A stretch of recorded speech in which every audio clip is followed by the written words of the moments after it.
24 તીર્થંકરો થઈ ગયા છે. 24 થયા જ કરે છે. અનંત કાળથી 24 થયા જ કરે છે. આ રાઉન્ડ હોય છે તે આખો કાળ બધો આખો રાઉન્ડ ફરે ત્યારે 24 તૈયાર થાય.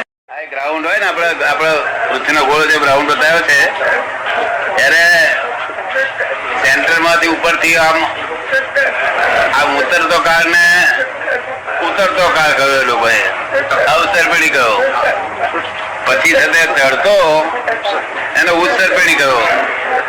એટલે બે કાળ નું નામ આપ્યો. અવસર પેઢીમાં 24 તીર્થંકર થાય અને ઉત્તર પેઢીમાં 24 તીર્થંકર થાય.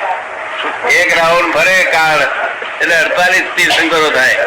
24 તીર્થંકરો જોડે નવ વાસુદેવ થાય, કૃષ્ણ ભગવાન જેવા. 9 પ્રતિ વાસુદેવ થાય, રાવણ જેવા અને 9 બળદેવ થાય.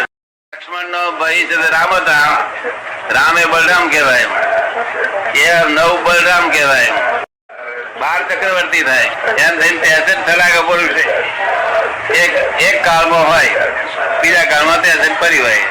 એવું અનંત કાળથી ચાલ્યા કરતા બિલકુલ કરેક્ટ એનું ડ્રોઈંગ છે, એની જ વાત છે.